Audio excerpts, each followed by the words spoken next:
Саламатсыздарбы, сиздер менен Мерим Нурдинова, Фабиликтеги директор. Бул видеодо мен сиздерге өзүм көргөн интервью менен бөлүшөм. Интервьюдогу эң кызыктуу, маанилүү жерлерин сиздерге бөлүп бердим. Гүлназ Борбуева жөнүндө интервьюну көрөбүз. Гүлназ Борбуева көбүнчө ушул видеодо каршылыктар менен кантип жеңген, кандай каршылыктар болот, ошо боюнча сөз кылып кеткен. Сиздер ушуларды угуп, түшүнүп, өзүңүздөрдүн кардарларыңыздарга жана лидерлериңиздер менен иштегенде дагы алардын суроолоруна жооп бергенде үйрөнүп аласыздар деп ишенемин. Айгүл деген кыз жөнүндө айтылган. Бул менин досум. Ошол досума мен сунуш берем. Кел иштели деген. Койчу, мен иштеп көргөн болбойт.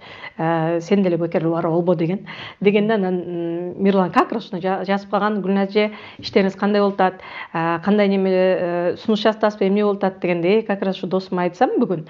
Ошондо Айгүл деген досум ушинтип айтты. Болбойт, мен башта жасап көргөм. Болбойт, булдан эч нерсе чыкпайт деп айтты дегенде, ошого мына как раз ошол видеодогу мисалды айткан мага. Гүлназ эже, биринчиден ал кайсыда иштеп көрүптүр? Сиз ошону сурадыңызбы деген. Бул бир. Экинчиден, боптур, ошол досуңуз майли болбойт деди. Сиз ошонун сөзүнө көндүңүз. Бирок сиз машина айдагыңыз келеби? Деген, анан ооба дегем. Десем, анан, например, ошол досуңуз айдай албайт дейли. Машинаны айдап көрдү, бирок айдай албады. Сизге айтып атат: "Гүлназ, машина албай эле кой, машина айдабай эле кой. Болбойт экен, мен үйрөнө албадым" десе, сиз калып кетесизби? Десе, "Жок" дейм да. "Жок" десем, анан, анда эмнеге анан кийин сиз ошол сөзүнө азыр эми көнүп атасыз десе, "Чындап эле, мен ол айдай албасам мен айдайм да" деп, бул убеждением дагы мындайча айтканда плюска өткөн да. Дагы бир убеждение бул жана неме болгон, клиент калбай калат. Адам калбай калат. Элдин баары жазылып алды, клиент калбай калат. Анан Мирлан, азыр уже баардыгы жазылып алса, мен кимге барып сатам? Боптур, директор болдум, али директор боло элекмин. Ошону ойлоном го. Мен директор болгондон кийин баардыгы жазылып алса, анан мен кимге сатам? Анан кайра директор болбой каламбы? Адам түгөнүп калат да дегем. Азыр барбы ушундай мышлениедагылар? Всё, кстати, и так эле элдин баары жазылып алды деп ойлошот. 7 жыл мурун мен деле ойлогом, что элдин баары жазылып алды. Вот. Компаниянын ушуна Кыргызстанга келгенине 20 жыл болгон болсо, азыркы учурда мен келгениме 13 жыл, компания Кыргызстанга келгенине 13 жыл болгондо да мен ойлогом элдин баары жазылып алды деп. И ошондо мага Мирлан мындай деп айткан: "Гүлназ эже, жылда канча бала төрөлөт? Жылда канча бала 14-15 жашка толот? То есть жылда уже бетине крем койгон, боенгон, сакалын алган, өздөрүн жакшы караган жаштардын саны толукталат. Раз ошолчо адам жылда көбөйүп аткан болсо, сиздин бизнесиңиз токтобойт. Токтосушка чейин токтоп калбай беле" десе, чындап эле деп коем да. Жанакыл бал күйөт деген ситуация да. Мен деле биринчи каталогда баягы сүйүнүп бал күйөт деп дагы уже артка таштап, уже кетип калган адамдар толтура болот да. Вот ошондойлор болсо, айтсаңар болот. Мен деле ошондой болгом. Мен биринчи мен ойлогом да, 3000 бал жасаш керек, директор болуш керек десе, мен де tutпайм, директор болушум керек деп. Анан биринчи эле каталогда өзүм заказ чыгаргам. Келинимдин атынан заказ чыгаргам, анан апама заказ чыгаргам. Үчөөбүздүкү биригип где-то 46 бал ушундай болгон. Ошончо бал болгон. Анан сүйүнтам да, мынада ушуда 40 канча бал болуп калды. Эми ар каталогда эсептеп, эметип көбөйтөм деп атам. Каталог бүттү. Эртеси жаңы каталог ачылды. 0. Жок жана каталогдор. Ошондо мына ушул алдамчылар, мошенниктер деген баякыл тастыктоо нерсеси результаты деп ойлодум. Чындап алдап коюшту, чындап неме кылышты деп. Анан тополоң кылып Мирланга чыккам. Мирланга чыгып, "Кана менин балым, ушинтип алып койсоңор мен кантип 3000 балга жетем? Эптеп адамды ишендирип алдап неметип алат экенсиңер дагы, анан ушинте берет экенсиңер да көрсө, жалганыңар ушул жерде турбайбы?" деп аябай неметкем. Анан Мирлан спокойно эле туруп мындай деген да, уккан, мени биринчи уккан, полностью сүйлөнүп алсын деген экен да көрсө. Аябай ошо сүйлөнүп неметип алгандан кийин угуп бүтүп анан кийин айткан да, мисалды мынтип айткан да: "Гүлназ эже, набайчы күндүгө нан сатат" деген. Күндүгө нан сатат, ал күнүмдүк саткан нанынан пайдасын көрөт. Ал бүгүнкү саткан нанынан пайдасын эртең көрө албайт. эртең пайда көрүш үчүн ал кайра башынан нан жасап кайра сатыш керек десе, ол кезде менин мындай түшүнүгүм вообще кабыл албаган үчүн, менин көз караштарым башка болгон үчүн навайчың причем тут дегем да. Мага эмне навайчыны айтып атасың? Ол причем тут менин балымда. Причем тут Фаберликте навайчы? Сөздү башкага бурба дегем да. Көрсө менин түшүнүгүм башка болгон да. Көрдүңөр, менин башка көз карашым башка деңгээлде, Мирландын көз карашы башка деңгээлде болгон. И мен ошол кезде ошол 46 балл деген, бул даже 3% эмес, даже көрсө ошол консультанттын дагы көз карашына жете элек демекенмин да. Бир нерсени айтып коеюн, биздин ошол көз карашыбыз, оюбуздун өзгөрүшү менен биздин статустарыбыз, биздин кирешелерибиз, биздин командабыздын дагы өзгөрүшү өтө чоң болот экен да.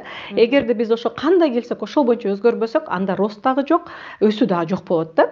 Биздин билимдейбиз, бирок ошол билимди дагы кабыл алышыбыз керек да. Ошол билимди дагы түшүнүшүбүз керек. Билимди жөн эле угуп алган бир тыйын, эгерде биз аны түшүнө албасак да. Вот, ошентип кийин орто жолдо навайчыга да капы болуп, ошону не причем тут дегем, неге десем, а болуптур, анда сиз навайчыны түшүнбөсөңүз, ана мугалим менен мисал менен түшүндүрүп берейин деген дагы. Мугалим деди, январь-февралда иштейт. Анан январь-февраль иштеген айлыгын ошол айлардан алат да деген. Мартта кайра мен 2 ай иштедим, ошонун айлыгын бергиле дебейт го десе, сен мугалимдерге сөз тийгизбе дегем да. Сен мен апам мугалим болгон, сен мугалимдерди ортого тыкпа дебай жашына неме кыл дегем. Анан айткан, макул, онда сиз базарга чыгып жүргөн адамсыз. Келиң сиздин тилиңизди айтайын деген дагы. Анан айткан, августта соода раса жакшы болот. Анан августтагы пайданы сиз мен сентябрда дагы көрөм, октябрда дагы көрөм деп ойлойсуз. Бирок ошону көрбөй калсаңыз, эмне базаркомго барып тополоң кыласызбы? Азыр сиз мага ошо тополоңду кылтасыз дегенде, чотто мен иштеп баштаган да. Чатта бир нерсе мындай баягы жетон түшкөндөй болду. Базарда иштегенсиз. Да. Анан эмне базарчыга барып тополоң кыласызбы? Кимге тополоң кыласыз дегенде, чатта бир нерсеси ошо окшош баратат деген, бирок там бергим келген эмес. Анан неме кылган эмесмин, баары бир туура эмес деген. Бирок баары бир ошол айтылып койгон сөз мындай мээде калат да, айландыра бересиң, анан таарынып дулдуңда иш кылганча баягы айлана берди. И мага ошол нерсе жетти да. ИП ача электе биз счетубузга акча түшөт, аны товар менен алыш керек болот. Анан мага бирөө айтып калат, Фаберликте айлык алышпайт, товар менен алышат дейт да. Анан сен товарга толуп кетип үйүңдө, анан кийин отурасың, банкрот болосуң дейт. Анан мен ондой нерселерди, когда биз баягы билимибиз жок кезде, түшүнүгүбүз жок кезде, ондой нерселерди мындай губкадай өзүбүзгө тартып туруп, магниттей тартабыз, губкадай сиңиребиз дагы, и сразу баягы каршылыктар да. Анан эгерде ошондой каршылыктар жаралса, обязательно наставник айтыш керек да. Сен үндөбөй калганыңар, бул уже жеңилгениңер. Сурашыңар керек, ошол нерсени опровергать эте турган нерсесин алышыңар керек да. Үндөбөгөнүңөр, силер ошол нерсени принимать этип, значит, ошол ой менен калганыңар, а ол ой силерди өстүрбөйт да. И мен ошону укканда эле сразу Мирланга жазгам. Мен ошондо товар менен эле неметемби? Силер азыр айлык бербей турбайсыңар мага. Мен ошо эсебиме түшкөн немеге мен акчама айлыкты баягындай товарды алып туруп эле, ошо менен эле айлык болот турбайбы дегем. Анан Мирлан айткан, ооба деген, ооба ошондой, сиз ошентип ойлоп аткан болсоңуз ошондой. Мен үйүм канча жылдан бери иштеп аткан болсо, азыр складка айланган. Менде товарлар толтура. Биз только ошол товарды иштетебиз, товарды жейбиз, товарды кийинебиз, товар менен сен эмне какшытып атасың дегем. Жакшына сүйлө дегем. Дегенде анан өзүңүз мындай түшүнсөңүз, эгерде товар менен болгондо биз кайсы пулга ушинтип саякаттарга чыкмак элек. Биз кайсы пулга биз ушундай немелерди кылат элек. Акча менен эле алабыз, туура убактылуу гана, ИП ачкы чекти гана биз ошол товарда, бирок ошондо дагы толук эмес.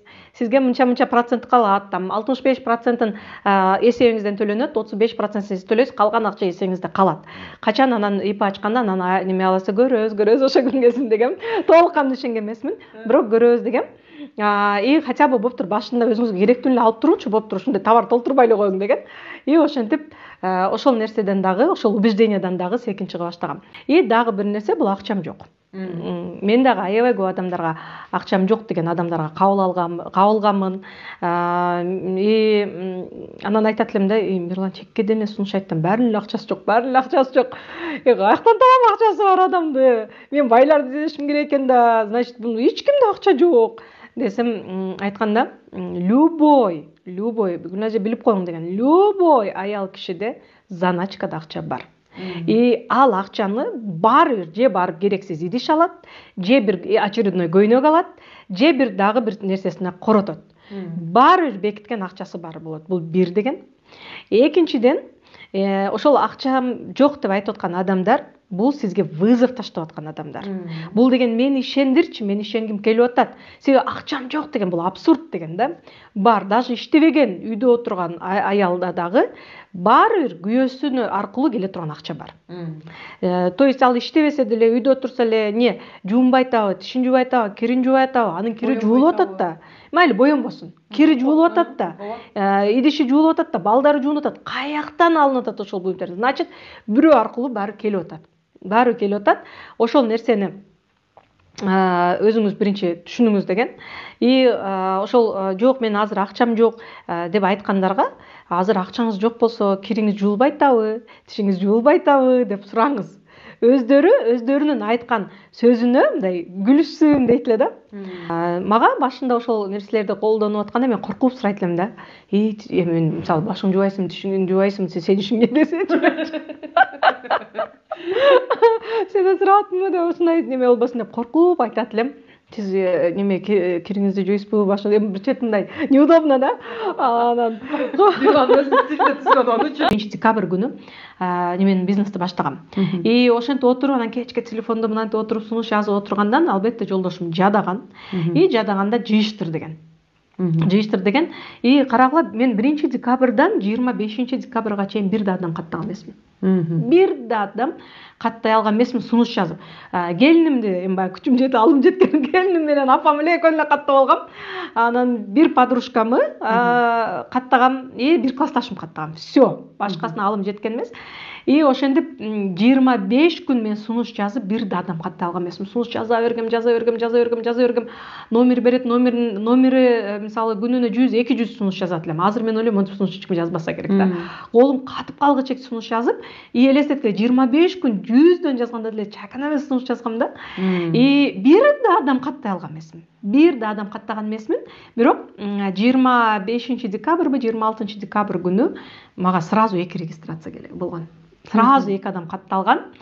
И жөн эле сүйүнүп алгам, сүйүнүп, анан Мирланга чалгам. Мирлан, мен бүгүн 2 адам каттадым.